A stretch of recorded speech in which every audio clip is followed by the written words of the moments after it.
weekly, it's the weekly, it's the weekly, it's the weekly Gulp. Hey everyone, welcome to the Weekly Gulp. Thank you as always for making us part of your daily routine, if that is in fact what we are.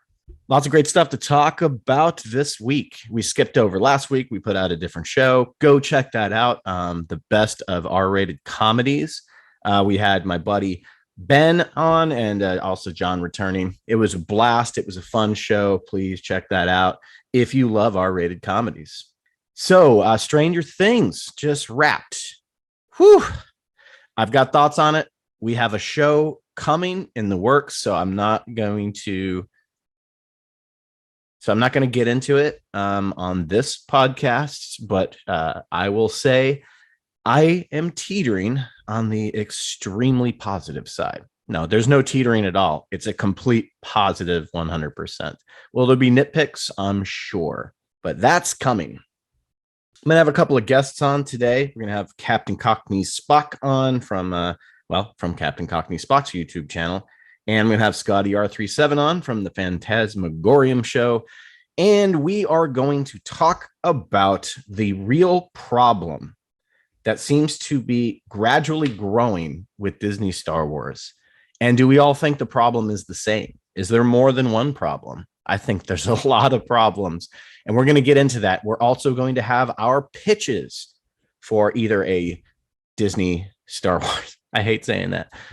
A Disney Star Wars Disney Plus show or a Star Wars film. And we're going to pitch those. Who's going to have the best one? I think mine's pretty good. It's pretty basic, but I think basic is a good route to go right now. Basic and effective. Nothing wrong with that, people. Absolutely nothing wrong with that.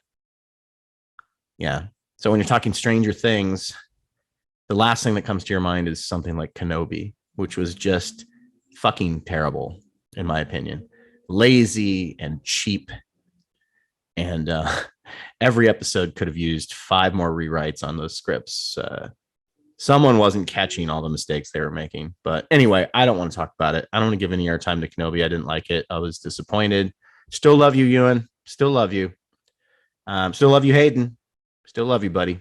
And The Boys is coming to a close pretty soon. This season's been really fucking ballsy. I'm loving it. Season 2 was pretty good. I don't know what it was. There was the whole show is mean-spirited. That's the fucking point, as is the source material of the comic. But season 2, a little bit more so, I feel.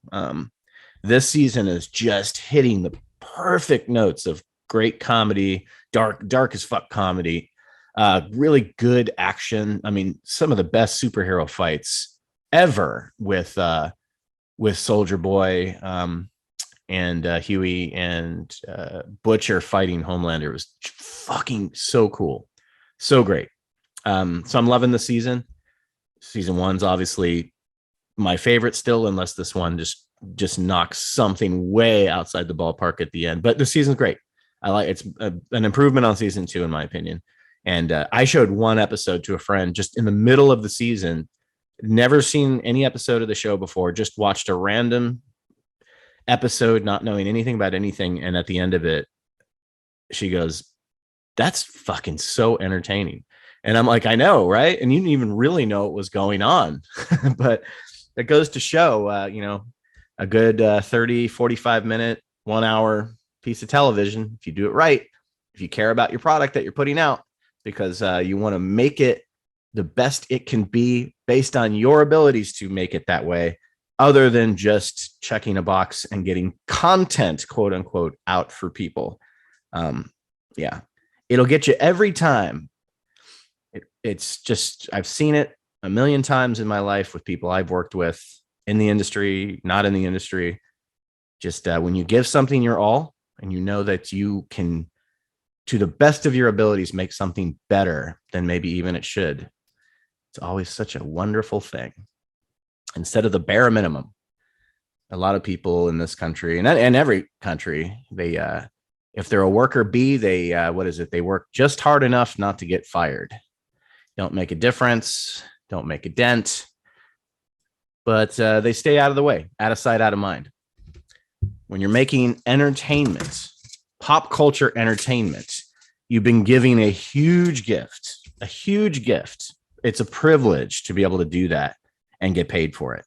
So when you do, take full advantage of that shit. Be the best you can be.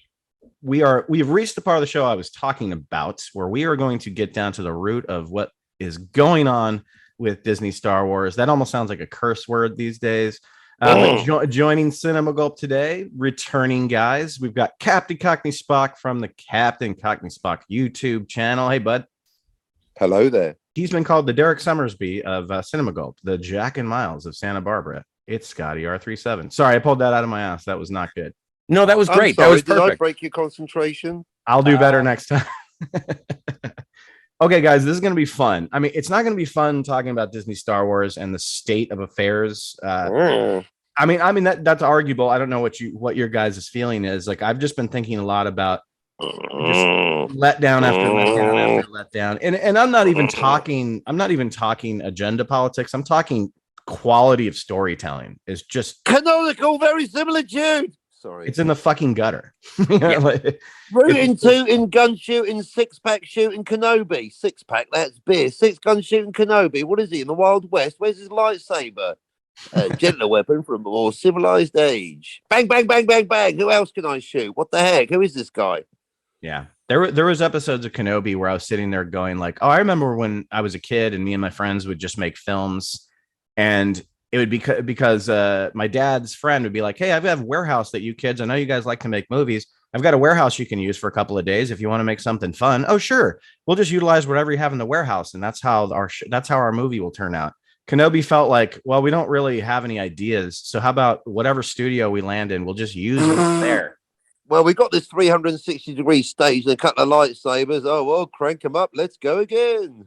And while I do give the volume, as it has been deemed, great credit as being a creative place to be able to film from without doing the rendering, and it's a lot easier for the actors because they actually know the environment that they're in, as opposed to just being in a endless sea of green screen. Sure. But at the end of Kenobi, it was like they weren't really trying to hide the fact that everybody knows that they have this giant holodeck.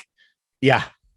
No, you're absolutely, Scotty, especially for some reason, the final episode, they decided to like land on planets at nighttime where you can't see what the fuck is going on. And you have no idea what the environment around them is. Obviously, we know what Tatooine is, but seeing the very ending of the show end in this just bleak, dark nighttime of Tatooine where you can't see anything. You know, if you don't have one of those brand new, beautiful TVs, like you're going to see pixelation. It's so fucking dark. Agreed. But yeah, I think that thing's pretty cool. I think the holodeck thing is kind of cool. I mean, it's good that technology exists in a time where everybody's all nervous about sneezing on one another and stuff. So, you know. Oh, for sure. And also, I do appreciate it in terms of, again, just being able to create the environments. I'm always a big proponent of on-location shooting or practical effects, but I do understand the need for it when you are creating alien worlds. I just thought that in the more recent, Disney Plus television Star Wars shows, which is a huge bone of contention for me, I think that it's starting to look like Star Wars TV as opposed to being the event cinema that Star Wars used to be. 100%. Yeah. And you know, one of my like life dreams that maybe one day will happen is ever since I was a kid, ever since I saw Aliens, I always wanted to take a tour of Pinewood Studios. Sure. You know, and just see, because there's so many great, amazing films that have been made there, and there's so many stories about it. I mean, I'm sure there's even a documentary about it I've never seen, but when you see, you know, what studios have turned into these days, as opposed to something like Pinewood, that's such a legendary studio. I must say, when I was walking Elstree Studios during the production of Star Wars Episode 1, it was really quite a thing to really see those Naboo starfighters. Thanks for rolling in a contrived anecdote. But it really was, though. It was amazing. I had to promise not to tell, but now I can. I can imagine. I bet you the filming. Well, we've all seen a lot. There's documentaries about all three of the makings of the prequel Star Wars movies. Those are fascinating to watch. It's so drastically different. You know, they recently put out like a hour-and-a-half long documentary on the making of Empire Strikes Back, and it's just unbelievable. Like the creative juice is flowing from everybody creating like wampas and tauntauns and imperial walkers, and like, it's all models and puppets, and they create these small environments. It's so fascinating to watch. And then when you watch like a Revenge of the Sith documentary, it's just a bunch of actors sitting in a gigantic green room, sitting on couches. It's fascinating to see the difference between the making of those two trilogies. Oh, definitely, definitely. And then also just in terms of the differences between Lucasfilm and the making of documentaries for episodes 1 through 6, and then seeing the watered down, just hermetically sealed product packaging saying it's about family. We all just got together and through this passion of being together. And it's like, it's so strange seeing that with Disney Star Wars, even though there was such backlash to the prequels. And people were honest about it. And people were like, okay, we had to tweak and course correct and reel Jar Jar in, but we did still. And people still say that, like, and even in the special features of Revenge of the Sith, they talk about how that film is a direct response to the policies of the American government at the time it was made. Yep. And like, you do get a sense of the movie being made at a time of the culture, which again, I think it makes the older Star Wars special. Whereas now, you get to hear sort of catty backstabbing tweets about things that happen behind the scenes. And when the special feature of the making of The Last Jedi comes out, everyone's holding hands and saying this is great, even though we've all seen interviews with Mark Hamill saying, I fundamentally disagree with the way that Luke Skywalker is presented. Or he's actually physically reduced to tears on set whilst filming the destruction of the Jedi Temple. Look, Absolutely. You made Mark cry. I did. Yeah, But I love the boldness of Mark Hamill, where he'll be sitting right next to Ruin Johnson and just say like, yeah, I think he completely fucked up my character and I took the paycheck, but fuck this movie. Like literally right next to the director in panels, Yeah. Well, it does seem really strange that Disney is really concerned, preoccupied, I would say, with undermining the Jedi and not seeing them as a force for good, because every Jedi that we've seen post every Jedi we've seen after Order 66 ends up being a jerk or a failure or wanting to quit or becoming a recluse. And it's like, I thought these were the good guys. That's what you said right there is the root of the question that I posed for this discussion, which is what's the real problem with Disney Star Wars? Is it because to me, yes, there is woke agenda stuff that can ruin plots because there's things they try to shoehorn in there, but it's really because of who they hire to write it. Instead of hiring the right person, right before you guys came on, I went on a little rant about every time I've been given an opportunity to edit something, whether it's for a sports network or a TV show or a commercial or whatever, I feel so fortunate to be able to do that, to get paid to do that shit, because it's so much fun for me. Some people like video games. I love cutting footage. It makes me happy. It makes me smile. When somebody wants to pay me to do that, I'm going to fucking give them the best I can possibly give them every single time, because I'm so lucky to do that. And when you watch something like Kenobi, you're like, who was trying hard in this? The writers certainly weren't. And like, who was trying hard? Nothing stood out as, oh my God, we want to shock the world. Like Stranger Things just did. Like everyone involved in that show was trying their hardest and it worked because of it, in my opinion. I feel the same way from a screenwriting perspective. It's like, this is objectively bad screenwriting. You're breaking the canon. We don't care. Well, I care. Why are you working and I'm not? This is exactly that. This is objectively terrible. You're retconning the freaking character. Anyone can do better. Hire literally anyone else, apart from the Muppet that presented this. Yeah. I do want to give some credit to Hayden Christensen and Ewan McGregor. Ewan McGregor's been getting a bunch of praise, and I think he was true to the character.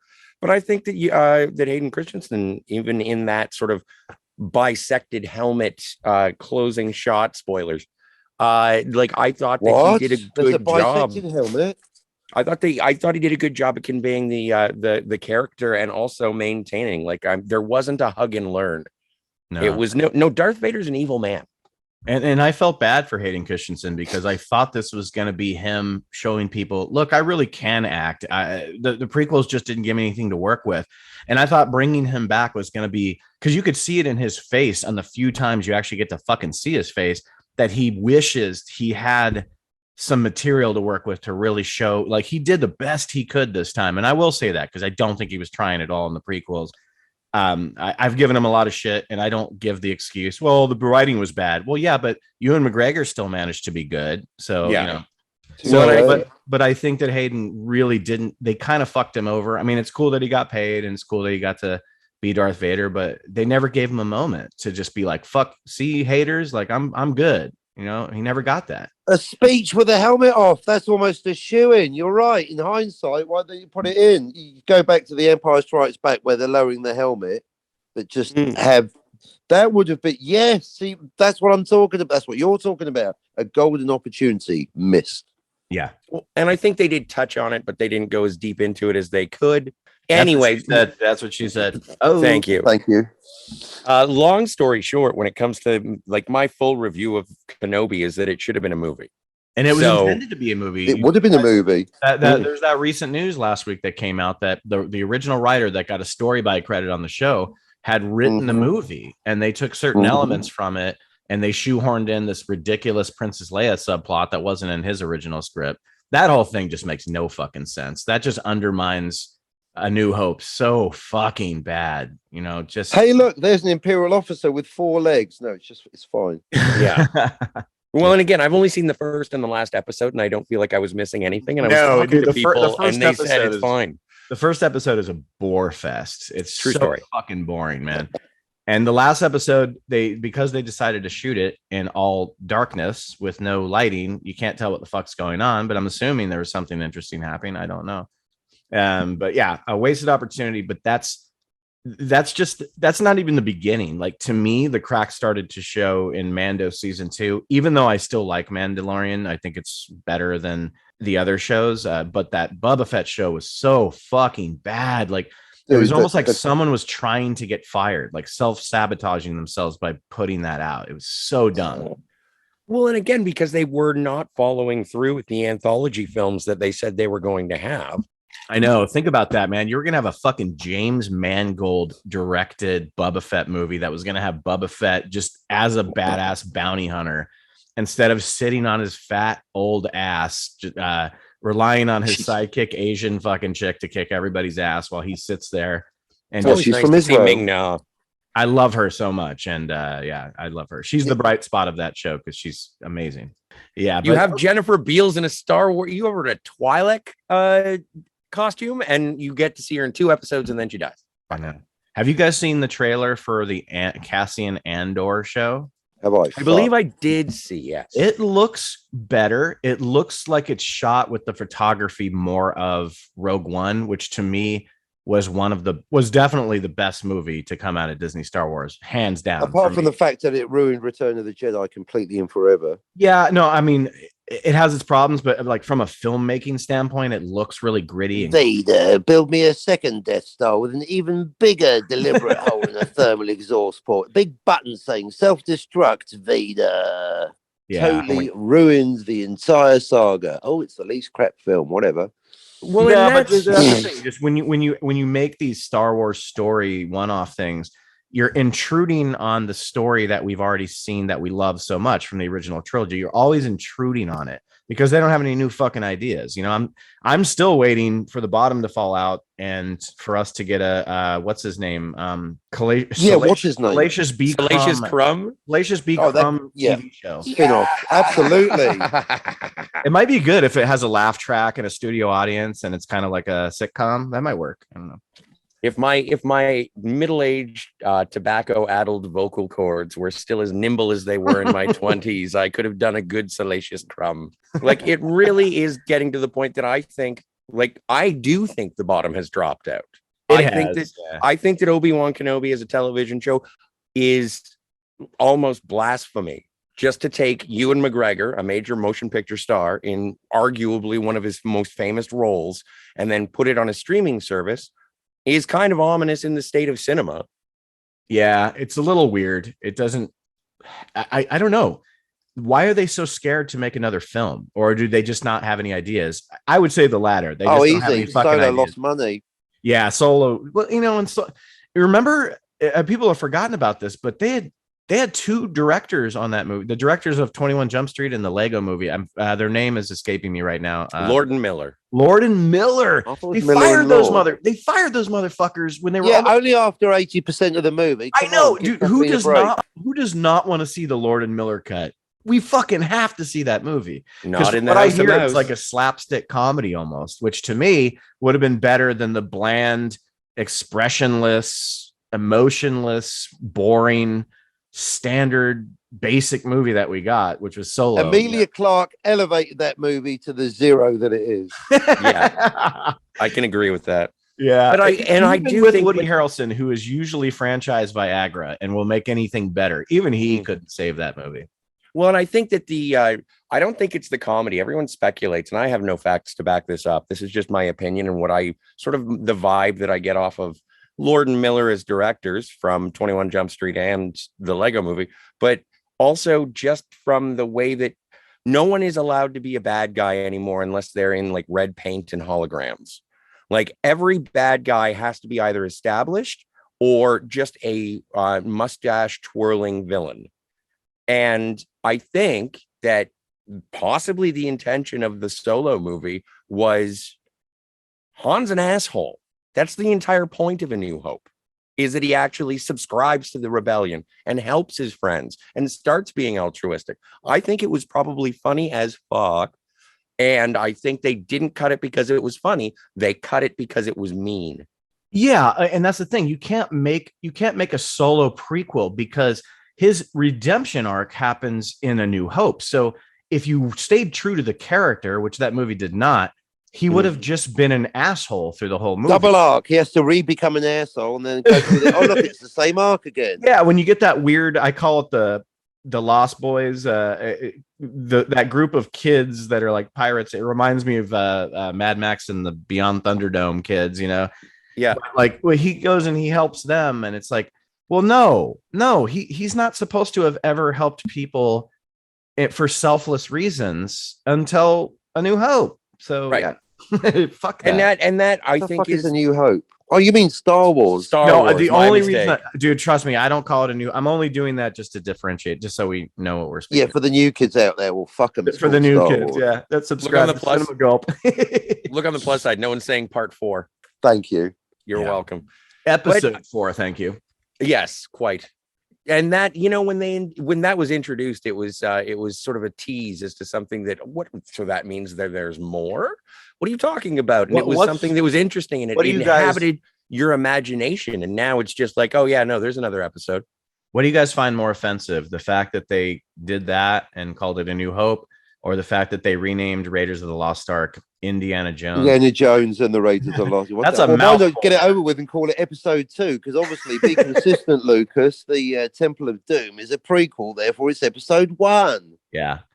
They were onto something there when they did that with Temple, where they're like, okay, this is just like the chronicles of a character. Like, a couple years before the Ark, this happened. Even though it doesn't make a lot of sense that he didn't believe in the Ark after he saw stones and someone's heart ripped out of their body, and there's still a lot. Like, he's seen supernatural before Raiders, right? But the numbering, basically, it is a mistake inherently to release a movie and then call it episode 4, because to this day, which episode order is it's unresolved, because the chronological, as Raiders proves, the chronology of the story is not necessarily the viewing order anyway.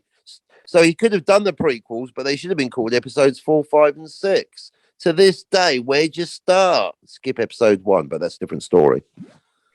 So when Star Wars was originally released in the theater in 1977, did it just say Star Wars on the opening scroll?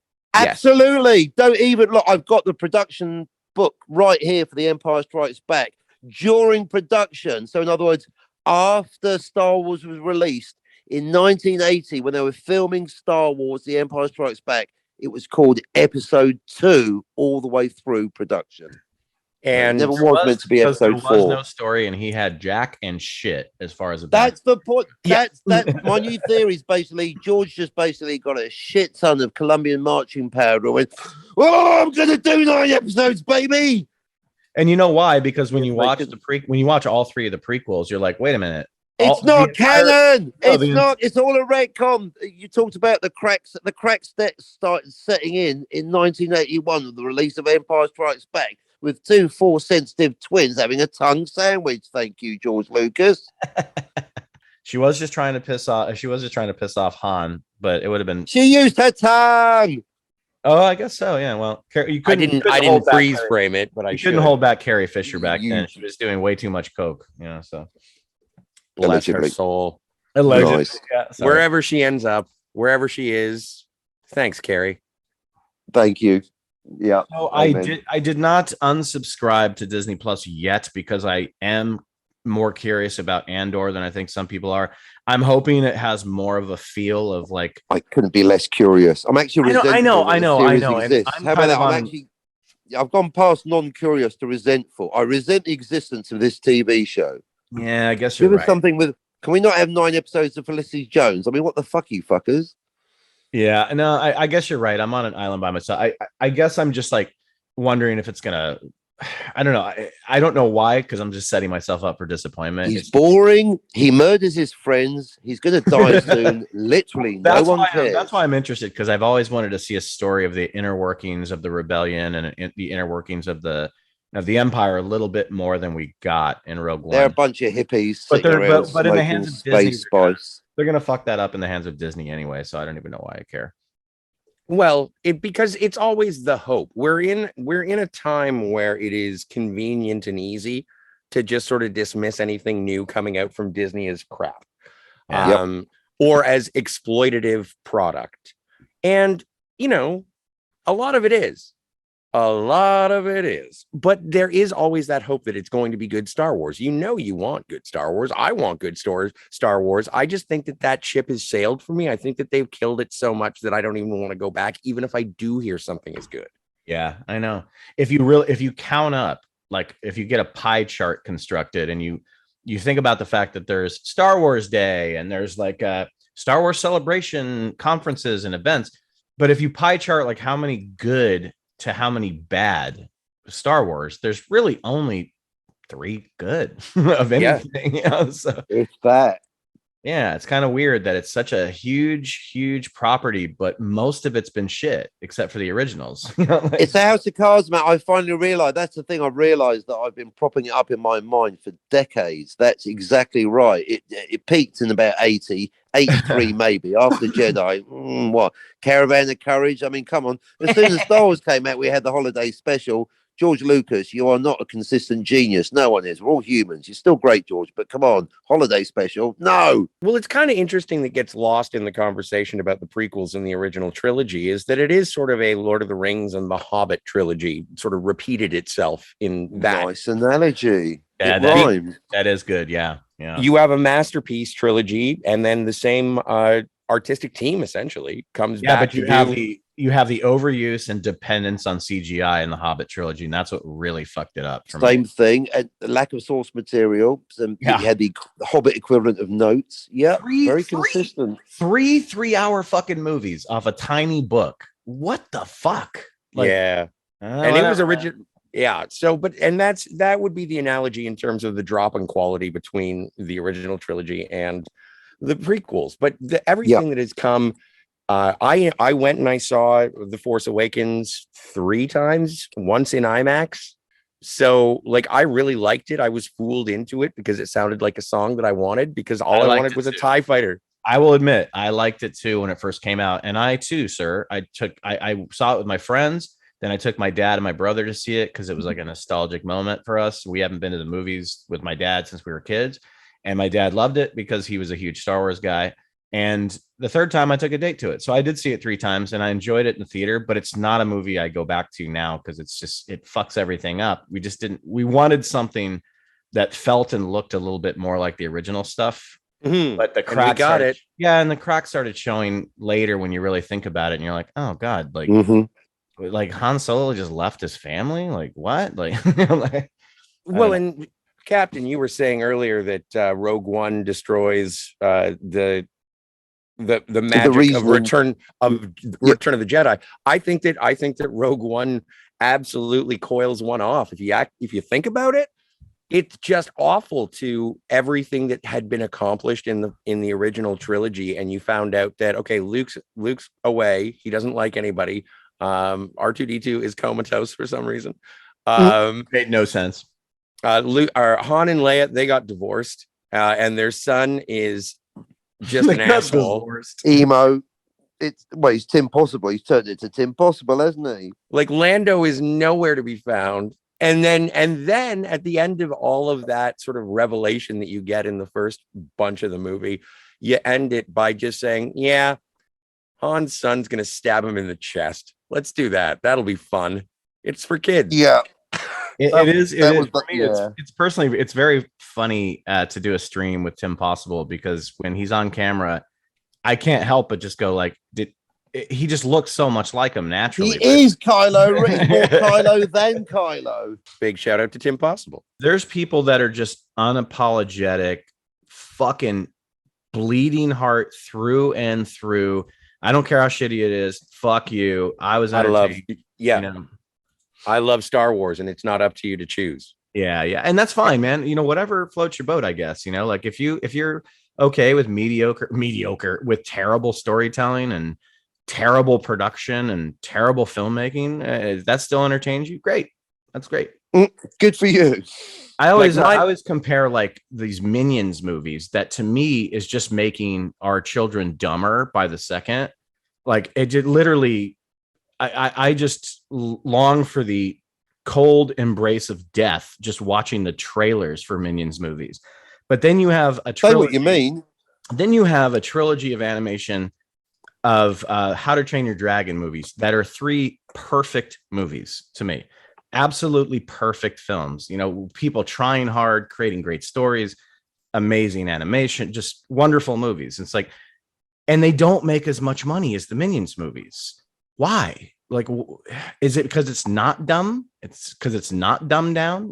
Well, also you do have to consider, and this is sort of a tangent away from Star Wars, but it is still in the wheelhouse of Disney's.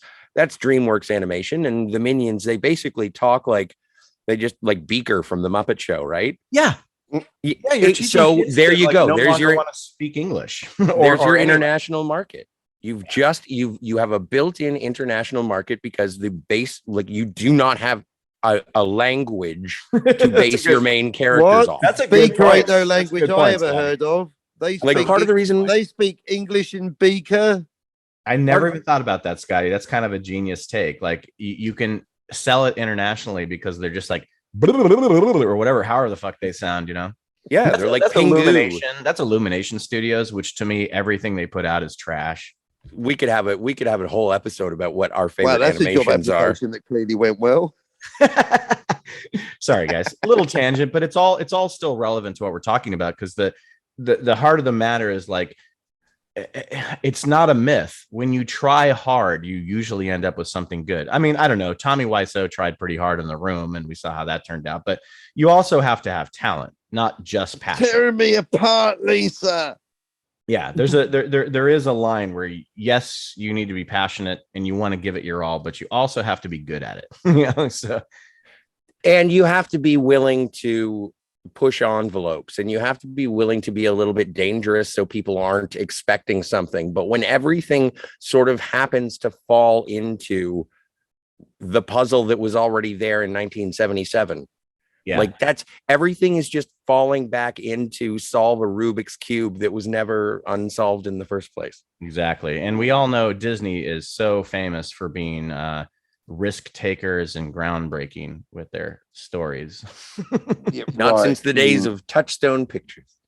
But this is segueing into your point, though, isn't it? Because we could all be Star Wars haters now. It's that's the trend, isn't it? But you're looking for a solution, isn't that right, Cinema Gulp? We're going to pull an idea out of our asses that's going to have Kathleen Kennedy on line 2 in about 5 minutes. Yeah, well, and I know, just based on everything we've been talking about, Disney owns the property. They're never going to let it go. So our discussion coming up where we pitch either a show or a movie that we would love to see out of the Star Wars universe, it's all fantasy, folks, because it's never going to happen. Yeah, but that's okay. That's what's fun about it, is we get to have our dream of like what movie or show we think would be good based on who makes it and who's involved. And yeah. Well, I must say in advance, I normally don't do hypotheticals, but the moment you asked a question, I already had the answer, and I thought, I'm still that Star Wars fanboy from 77, isn't it? Or 80. Good. And there's a running theme on the 7 weeks we've been doing the weekly Gulp, and Scotty's been on a few of them. Most of these things are these fantasy fan castings and stuff that we want to do. That's kind of been what the show has been about. Like, I've got it. I'll say in advance, Disney, if you do this, you owe me $2.3 million. Don't fuck about. Well, and also if we're doing this, you have to guarantee that it stars John Hamm, just for my suggestion. So let's get into our fantasies, our dream shows and or movies that we know won't happen, at least not as well as we wish they would, but we want to have happen. Who does anybody want to go first? I'm pretty confident that mine is kind of plain and boring, but I think that's a good start. Start with that then. Start with Star Wars Vanilla by Cinema Go. Okay, fuck it. Okay, guys, I'm in a meeting. I got a suit and tie on. I've got a C-3PO tie on. And nice. Alex Garland show running The Chronicles of Skywalker, starring Sebastian Stan as the titular character. I know we've heard this before already, but it works. A galaxy-trotting action adventure set 10 years after Return of the Jedi. We find the now seasoned Jedi Master acting as a guardian of sorts to the outer reaches of space. More of a weekly episodic fantasy show in lines with Mandalorian, and not so much with Kenobi's through line, where a mission or a situation presents itself with each new episode, with a through line continuing through the season. And here's the kicker. This is why I know you guys are going to accept this offer. People love them some Baby Yoda, right? We get that. R2-D2 is back, acting as Luke Skywalker's sidekick on his adventures. Do I have any ideas yet for the story? No, but this is a pitch meeting, so that's where I go. That's good. I like that a lot. Yep. It'll never go with that. It'll never happen, but I don't know. I mean, is it so like Mark Hamill's property that you can't just take the Luke character and let's see what he was doing when he was actually becoming a badass after he finally got his arc in Return of the Jedi? Like, I don't know. I think it's a really good idea, and I think that Sebastian Stan is an excellent casting choice, and I think that even Mark Hamill has sort of given the nod of approval, whether he's completely cemented it. But that's brilliant casting, and it would tug on the nostalgia strings. You would be able to get some Baby Yoda in there, and we'll just put another little person in an R2 unit. And that's what I mean. Let him fly. R2-D2 will once again become the top selling toy. Like how cool would that be? And Anthony Daniels gets to show up every third episode. R2-D2 was fat shamed in the sequel trilogy. So have you fat shamed? He's a droid. I'm just saying he was done so fucking dirty out of like all the characters were done dirty in the sequel trilogy, but R2-D2 is definitely. Where's R2? He's having a sleep. Why? He's sad. But I think you can do that without breaking canon, because who cares about the sequel trilogy? And obviously Luke was an older guy when he finally, when the Jedi Temple burned down. Like, I'm talking about when he's like in his early 30s, like 10 years after Return of the Jedi. Like, it'd be cool if you just saw him as like the only Jedi just going around and building the Jedi Temple. Well, not even, no. I don't even want to go there. Like, to me, that's boring. I want to see him just kind of like, I want to see him galaxy trotting, like I said, just getting in adventures and, doing interesting things. Star Trek in the next wing. Yeah, like finding love and like, making exactly. Hey, babe, I just saved the galaxy. Let's go. Because as far as Luke knows, there's no like Jedi law that says he can't fuck chicks. Like, that was all prequel stuff, and he never doesn't know anything about that. So true. I just want to see him sidle up into. sidle up into town and talk to Mara Jade and be like, "Do you know where I can find some power converters?" Yes, that's why I love the Jedi Academy trilogy books, because he's with Mara Jade. It's really cool. Maybe that would work as a comedy instead of Police Academy, Jedi Academy. Oh, Commandant Lassard. what's his name? Master Mahoney. Master Mahoney. Chewbacca. I ain't saying that every time. I'm going to call you Hightower. Oh, Jedi Master Lassard. Why does Master Jones keep turning on his lightsaber? He isn't. He's just making the noise.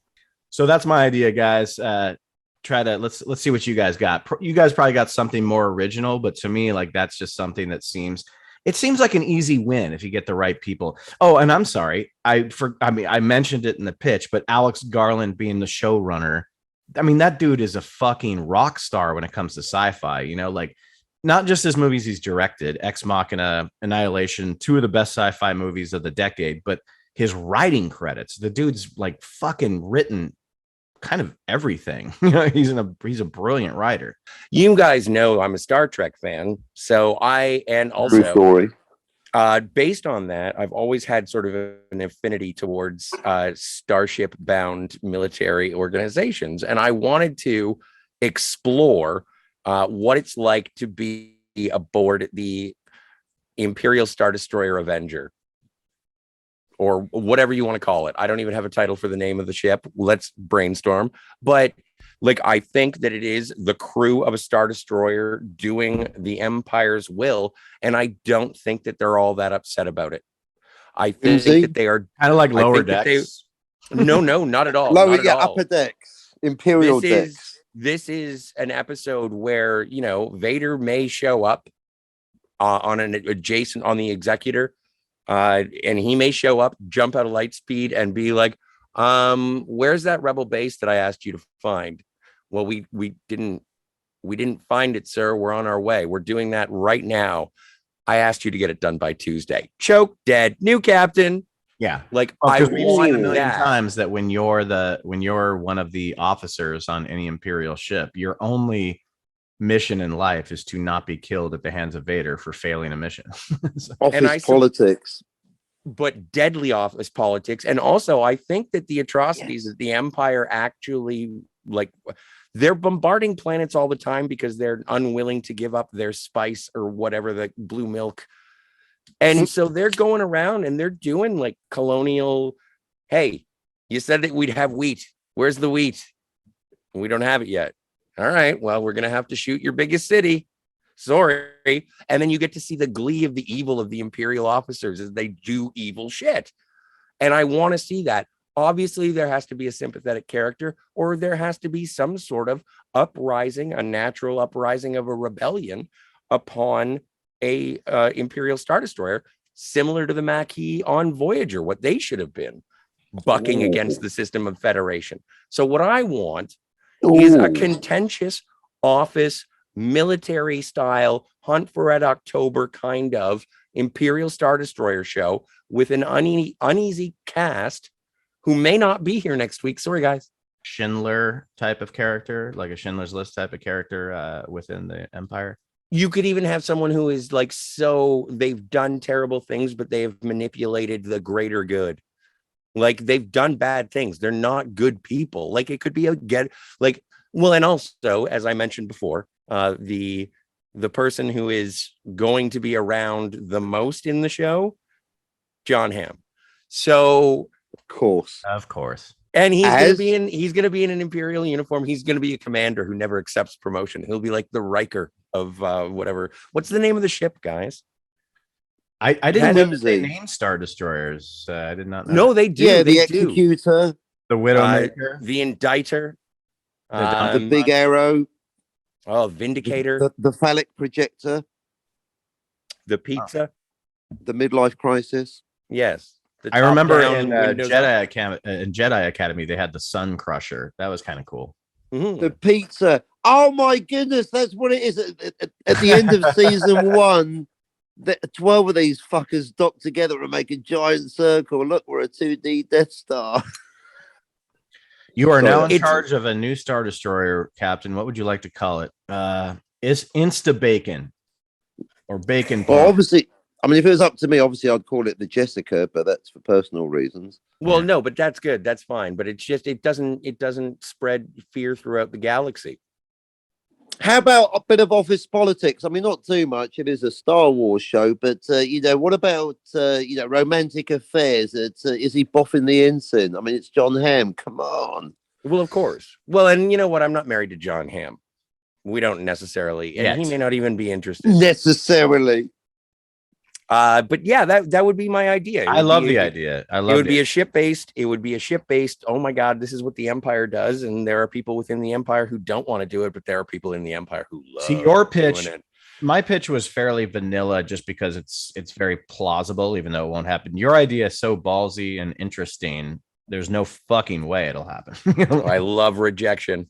Have you guys ever seen the deleted scenes from Return of the Jedi where there was a subplot of one of the Imperial officers who did standing up to Vader? Yeah, he did not want to fire on the innocent people or whatever. Like, you can even have him be that kind of a character, where maybe even have him be that guy. That was Moff Jerjerrod. Yeah.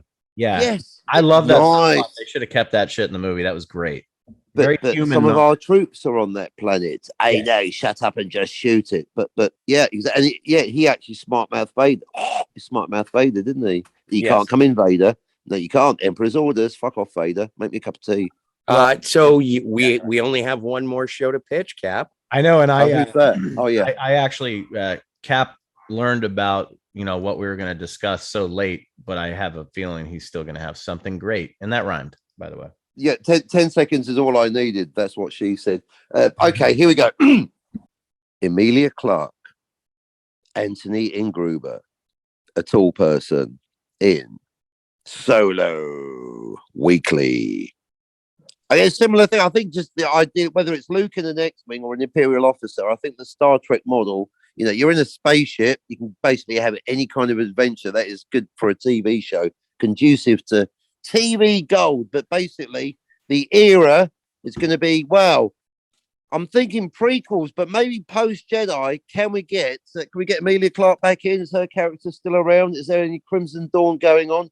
Post Return of the Jedi, definitely. And at this point, Anthony Ingruber, call me. Your agent, fire them, hire me, because Anthony Ingruber is more Solo than Solo. Ford, forget it. Just do something. And a movie, maybe 3 movies and a TV show. But basically, Han, Chewie, a brunette, throw in a droid, maybe. I don't know if it's post Jedi. Get 3PO. He's not busy. And hunting down Boba Fett. He clearly got out the Sarlacc. Just that would be prime villain right there, Boba Fett. And beyond that, Jabba the Hutt, leftover stuff. Go back to Tatooine. Everyone does. Brilliant. So much backstory. Solo, 3 seasons of Solo, more Solo, lots of Solo, tons of Solo. No Luke. So who do you want to you never cross over with Luke with your series? Who do you want to be Solo? Anthony Ingruber, hello. He's already played young Harrison Ford with Harrison Ford in insert audio later. That movie that I can remember the title of.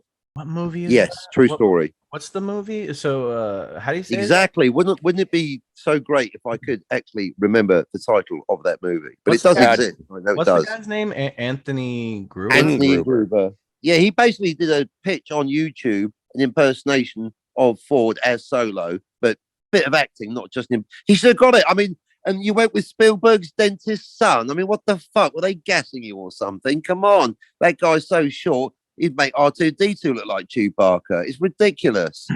He literally hasn't got the range. Elden, right? Were so simple. I still do have Disney Plus, and I would like to revisit Solo just for shits and giggles, just to see if it's as bad as I think it was. There are good moments. Emilia Clarke, brilliant. Well, Emilia Clarke, but I have heard, and again, as Gulp said, with oh my stars, Woody Harrelson. And Woody should have stolen the show. It's true. He was underused, misused. I don't know quite what happened there, but you had Woody there. But he's dead, of course, so he's not going to be germane to our TV show. Unless, of course, he shows up as a Force ghost. I mean, why not? Well, no one's ever really gone. It's all about family. It might be member berries, but the core of my idea is just it's always when people say, well, no one wanted a Solo movie, I'm like, Hello, hold my Pangalactic Gargle Blaster. Yeah, I do want a Solo movie, actually, thank you. For me, Skywalker Saga, fuck off. The biggest mistake George Lucas made was scrubbing the idea of introducing a young Han Solo in episode 3. That would have been brilliant. He fucked it once again. So, yeah, we need Solo. We need more Solo. And Anthony Ingruber should be doing 3 Indiana Jones films and 3 Blade Runner films. What are you doing, Hollywood, before it's too late?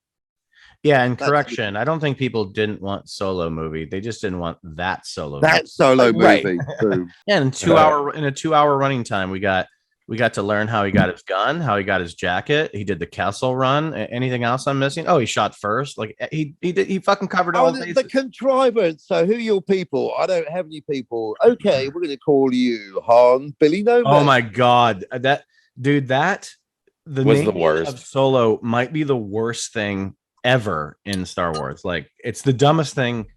I can't even fathom how they thought that was a good idea. Who script wrote that turkey anyway? Why is that not just his name? Like, it doesn't make any sense. I thought it was a common name, like Smith on Corellia. Yeah. See, if we had the original 2 directors, I think they would have revealed that his father's name was Guitar. Ba-dum-bum. Now that we've heard the pitches, and I think that we all like Gulp, you and I pitched shows. Captain, you pitched a movie. And or a I show. think, No, it could be a show. I was but sorry, I'm unclear on the medium. But go I on. think that the way to save Star Wars at this point is to make a good movie. Yeah. That is what is going to bring it back. Is Star Wars used to be an event. Star Wars used to be a special occasion, and now it's a vending machine. It's cheap. It's just a cheap slut. It's a vending Yeah, machine. it's lost its Fucking luster, Wilson. and now it's just going to fuck anything. It used to be a classy lady, and now look, you cheap, dirty slut. Like Star when I Wars. wanted to, when I wanted to capture a piece. Sorry, go ahead, Scotty. When I wanted to capture a piece of Star Wars, I went to Toys R Us and I got myself a Darth Vader action figure, and it sat on my shelf, and that's what it was. And it was like, that's the newest Star Wars thing I have. There's no more other new Star Wars things. And now with just the inundation, I'm glad that it's an embarrassment of riches for some, but for me, it's like I'm kind of thirsty. May I have a glass of water? Yes. Stick your head in front of this fire hydrant. And also, it's poor quality water. This is dirty water, and it's actually going to make you vomit. It's non-potable. I think the best part of my pitch is not the fan casting or the fact that we need to follow Luke Skywalker. The root of the problem right now, and this is not going to be fixed because Disney has their agendas, and that's their right, I guess. The root of the problem is they don't have the right people giving them ideas, writing things. Everyone's coasting on the coattails of the name instead of riding on the coattails. Instead of going, you know what? I have this really outside of the box, amazing, gripping story that I want to pitch to you guys. And whether you like it or not, I made it, and it's a passion of mine. And like, here's what it, and that's what Alex Garland would bring, because he only does I mean, he's a writer for hire on a lot of great things, but when he directs something, it is him. I mean, he's, dare I say, a Tarantino of sci-fi. Where, well, I was going to say, if we're going to fancy direct, my Solo TV show will be directed by Tarantino and screenwritten by me. Ooh, see, Tarantino taking on the character of Solo is awesome. It's awesome. Violence, non-linear storytelling. You could even do pop culture reference. Hey, remember when the and I've always wanted to see Michael Madsen in a Star Wars project. So, oh yeah, you're gonna bark all day, little stormtrooper. Or are you gonna bite? Oh, Steve Buscemi as Salacious Crumb. Oh! Now listen here, Jabba. You got to be a professional. They look very similar. They have the same laugh. That's so great. It's a crime that Tim Roth has never been in a Star Wars movie. True, and he's British. He should be an Imperial officer. He can be in my spaceship. Tim Roth. Oh yes, Tim Roth can be a charming. He can be a charming actor and a lead, but when he is menacing, he is fucking all in on menace. Oh, my stars, Rob Roy. Yeah. Oh, he's just the worst person, maybe on celluloid in that fucking movie. He is a perfect villain. We are. These are the dark times. This is you know, I remember Star Wars in the days of truth and justice across the galaxy, and now we have succumbed to Disney and With the dark Irving times. Kershner and the others, they were the custodians. Yeah. And the last time that someone offered something truly creative to Disney to make as a Star Wars film, they looked at George Lucas and dropped his scripts in the trash. By the TIE way, fighters and pew pew. While we're talking about Right. George Lucas days, we've got to give mad props and credit to his ex-wife, who was the editor, who literally saved him. Saved in the edit. I know If you guys, well, all films are saved in the edit. Yeah, especially They are, but the props to fact Marsha that, Lucas and the other two. he had the original Star Wars movie filled with lots of that boring politics stuff that we got in Phantom Menace. Mhm. So she said, you can't have this in here. This is a space opera. Like, you can't have all this bullshit politics. It's fucking boring.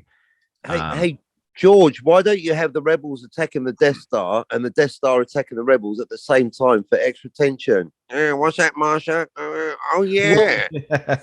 And didn't Brian De Palma take a pass at the opening crawl of Star Wars? Got to cut that shit down, George. 27 paragraphs is too much. 3 paragraphs. Let's make it clean, pal. And that's the thing. I don't know.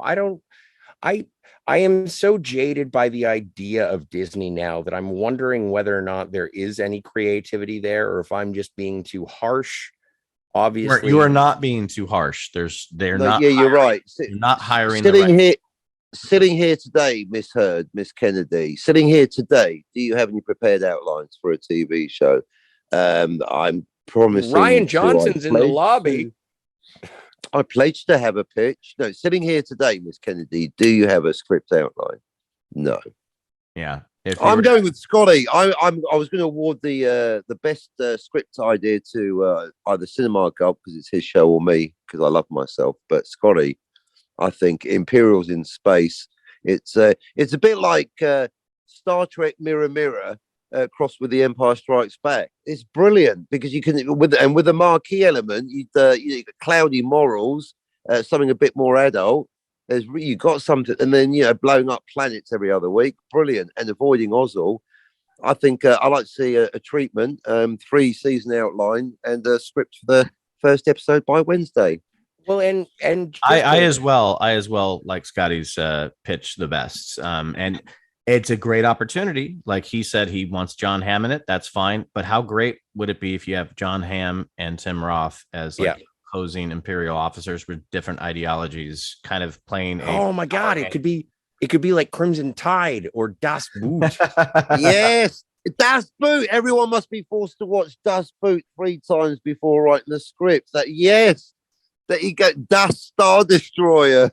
Yeah, working or fucking K-19 the Widowmaker, a very underrated. Oh, nice. And then that's got Liam Neeson in it, so that very underrated Catherine Bigelow movie, by the way. Don't go firing off your blaster, Alec Baldwin. Star Destroyers don't like holes. One last question: who's to direct Scotford? When it comes to production, I'm just a creative guy. I want to find the best people. I don't farm it out. Make rotating directors, maybe. I don't even know the name of the Star Destroyer yet. Maybe you can get your audience in the chat to help us name this Star Destroyer. Whatever the Star Destroyer is, should be the name of the show. So I know, seriously, Star Destroyer Star Destroyer face. No. Yes. It's gonna be. It's the something, isn't it? The something nastier. It's going to be like ISS Vindication or something like that. This would never happen, but if you could get David Fincher in there as some sort of creative consultant or showrunner for Scotty's show, it would just give it this edge that I think Scotty wants it to have. That would never happen, but we're doing fantasy scenarios. But you know what? I'm going to throw a complete and total tailspin into everything. You know who I want? Careful. Nicholas Meyer, director of Star Trek II: The Wrath of Khan. Russ Meyer, faster Imperial officer killed. Director of Star Trek VI: The Undiscovered Country. I want Nicholas Meyer to make a Star Wars show about Imperials. The Undiscovered Country. That's great because that's such a politically driven Star Trek film. So exactly. What does Vader need with a starship? Commander, we're returning to Tatooine. What is it this time? Tatooine. Yeah, had to be Tatooine. Why does everything keep going back to Tatooine? Tatooine. I know. We'll hide the kid of Vader on the planet that Vader was born. That'll teach him. You think he's going to be back on the original farm? No, no one's that dumb. This was fun. I think all three of these ideas are way too creative. Mine's not. Mine's more. Well, yours is good. I like It yours. works. I want to watch It's it. direct. Mine's more catering to something that they would actually maybe listen to a But pitch that's of. the one they should do. It's so obvious. It's not off the wall because it's so obvious because it should be done. It's like, why haven't they already done it? That's why it's a valid pitch because they haven't thought of doing it. I mean, yeah, Luke and R2 is classic, and he does need to find some loving before doing all that boring, tedious Jedi temple shit. Yeah, that stuff doesn't interest me at all. I don't care about him fighting Jedis or rebuilding it. I just want to see Luke on adventures with his Planet of the Space Vixens and green slaves. lightsaber. Yeah, the green light. I can't believe they threw the green lightsaber out the window in the sequel trilogy. It's like that was the coolest fucking lightsaber ever. Well, guys, thank you. This was fun. Thanks for coming up with such interesting pitches. I'm sure whoever listens to this, I would love for people to chime in the comments and talk about pitches because there's so many ideas. If you're just creative or you spend a few minutes actually thinking about something instead of just saying, well, we got to create content. So let's push some piece of shit out of our fucking pecker hole because it needs to be done.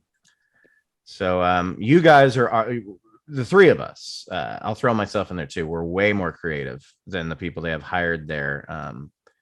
And I hope they try like just branching out and finding somebody that can be innovative and creative. I doubt it, but you never know. Anyway, thanks guys. At least that's not the point we're ending the show on. That's the important thing. Everybody find Captain Cockney Spock on his YouTube channel, which I always feel privileged when he sends me a link and I get to jump on and hang out with all the funny, crazy people on that channel. Robust debates, but it's all done out of love. Absolutely. And Scotty R37, the Phantasmagorium has a new show. Tell us really quickly, what's that show? We're doing a Quentin Tarantino retrospective in no particular order. This week coming up, we're doing Reservoir Dogs. Remember, I asked Kat because Kat reached out and she said, do you want to be part of this? I said, if I only can do one with you guys, make it Jackie Brown.